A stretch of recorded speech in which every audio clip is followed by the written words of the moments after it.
Thanks, everyone. It's always good to be first, but always a bit of a challenge right after that auspicious panel, especially listening carefully as to whether gold is one of their favorites or not, and whether they say anything about Ecuador. I will be making some forward-looking statements, so I encourage you to take a look at our disclosure statement on our website. Start out generally in summary. We are on track essentially a year from now, if we're hopefully at this conference. Hopefully maybe I'll have a gold bar with me, if Lucas Lundin doesn't take it from me away first. But we're on track for first gold essentially a year from now. It's a great deposit. We've put out a new reserve based on our new mine plan, and that just over 5 million ounces at 8.74 grams per ton. That does include all mining recovery, dilution, the works there. My 4 favorite words were on time and on budget. We're about that number there, 34% complete. Construction was as of the end of September. We're now just over 37% complete as of the end of October. The underground is going much better than expected. This was a risk area from when we first started looking at this in 2014 with Kinross and everything, that the underground was going to be a problem.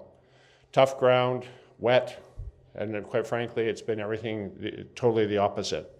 And there's a lot of exploration potential as well, which we hope to start looking at in 2019. Why you should buy Lundin Gold? Well, we all know about the gold re-rate when it happens. And we're now a year away from that opportunity. You can see the companies on the right are the producers. The ones on the left are largely developers. You may say, well, there's a couple producers in there, but they are having their issues. But that is the reason for being in Lundin Gold now is the re-rate once we start producing that first gold, and now is the time to be involved. The other aspect is that we are fully financed. This started out with first a 300 million gold prepay and stream deal that we did with Orion, which we closed in May of 2017. That gave us the money then to move forward to basic engineering and our site works. Then in March of this year, we announced a 400 million equity financing. That was done at a premium to market in one swift deal, 250 million with Newcrest and the Lundin family at 550 a share. And then Orion came in for an additional 100 million at 5.25. On the back of that then, we had been talking to the banks, but obviously they needed that piece in place. We were able then to secure the 350 million senior debt financing. This is with a group of 7 banks and a club. I was like talking about herding cats, but it's a diverse group all the way from KfW in Germany to 2 Canadian banks, 2 French banks, and 1 US institution. With that now, we're fully financed to take us all the way through to commercial production.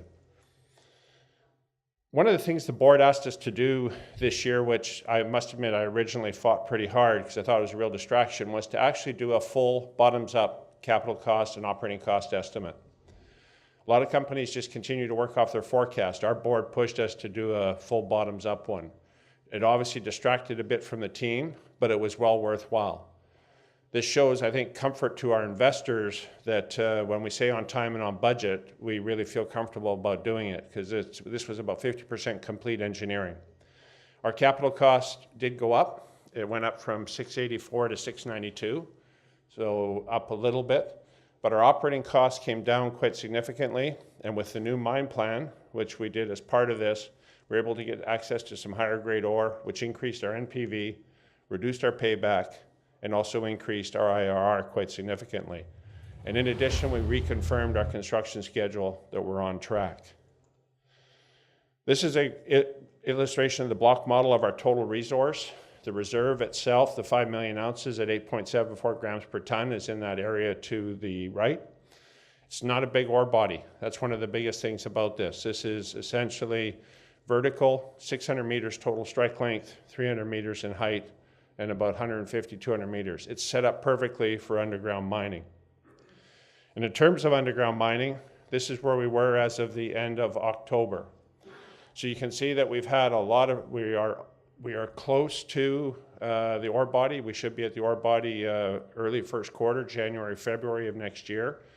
We're through all of the major faults and with very little issues. And that we've actually set up drill stations now to drill into the ore body to start definition drilling. We've achieved accesses that were far beyond our expectations. In October in Kisa, we had, these are 5.5 by 5 meter stopes. You can see the photo there. Just over 7 meters a day of advance. And our original plan was 5.2 meters per day. So the underground teams have done very well. And I think the part I'm most proud of is that we've got through that and we have not had one medical incident for now well over a year of underground mining. Never like to talk too much about safety, but, and actually as of yesterday, we crossed 2 million man hours without a lost time accident, which I think shows, the dedication of our construction team, but also I think people thought Ecuador, even though they've never built a mine before, may be a bit of a challenge, but we've been very pleasantly surprised with the quality of the workforce, the skill level, and their dedication to the project.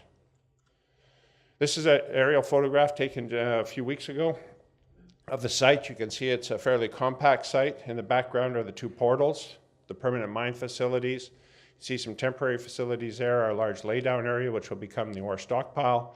And then as you move into the foreground, the processing plant, you can see some steel off to the left there. That's the grinding bay area where the mills, then the electrical area, gold area, and then you can see the CIL tank foundations. The flotation circuit will actually be more in the foreground. One of the big issues we have is water management. You can see the two large storage ponds. Primarily it's sedimentation that we worry about right now, but we get about 3.5 meters of rainfall a year, so it's a lot of work to manage all that water. This was a photo taken actually yesterday. Now you can see the advancement on the grinding. Process plant as of the end of September was 40% complete on concrete. We're now, talking to the guys yesterday, we're now down to the punch lists on concrete. And the flotation cells, actually have photos of them on the highway late last week, so they're on site now. Infrastructure, we don't have a lot. We have an access road we had to build that provided shorter, quicker access to the national highway grid. It's now complete. That enables us to bring in all the large equipment. The other one that's a big one is the power line. That is going quite well. They've built a lot of power lines in Ecuador. They've done a lot of work in power infrastructure. They're actually putting those up in a day and a half, which a lot of our team have never seen before, putting those types of towers up that quickly. So that is going well. We're just working on with the utility, the connection to the national grid. Our other infrastructure is mostly on site, and all that's in progress. In September, we got our last environmental license. This is for the quarry that we need to build the tailings dam. So now we have all of our environmental licenses in place and our agreements. We're just down to very standard operating permits, which we all know we have to get. They tend to be annual. There's a huge, large number of them, but we're just working through those. We got the big ones that we really needed to move this project forward. You can see from our schedule, again, first gold, Q4 of 19, commercial production in May of 2020. We've got a lot on the go right now. We're down to punch lists on the engineering on the process plant. We're actually about 70% complete engineering now. It's really just the paste plant left. And we're active in many different fronts on the site itself.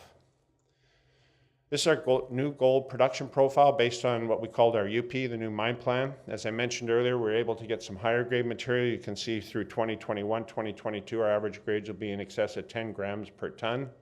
It's not a big mine, only 3,500 ton a day, but we've been producing just over 400,000 ounces and over a 15-year mine life averaging about 330,000 ounces per year. With that high grade, obviously, the work we've done now on mining and processing, our costs will be in the lower quartile. We brought our costs down from just over $600 to $583 per ounce.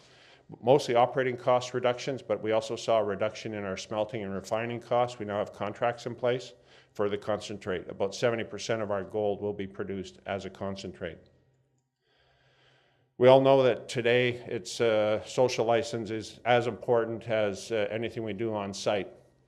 Our fundamental is based on 3 principles: our sustainability program, local hiring. We're about 58% from the local communities. Local procurement, the local economy prior to us being there, the GDP was estimated at about 60 million. We're now putting in $2 million, about $2.3 million a month in buying local supplies and services, food, etc., from those local suppliers. We're definitely having a big impact on that local economy and on economic diversification. Our share structure, Newcrest is 27%, family at 22%. Orion is just over 11% equity, a good shareholder base. And in closing, first gold within a year. We're on track. We're on schedule, on budget. Underground's going very well. And I didn't have time to talk, but if you look forward, happy to talk with you about the exploration potential as well, which we hope to start doing some drilling later in or mid-2019. On that note, thank you very much.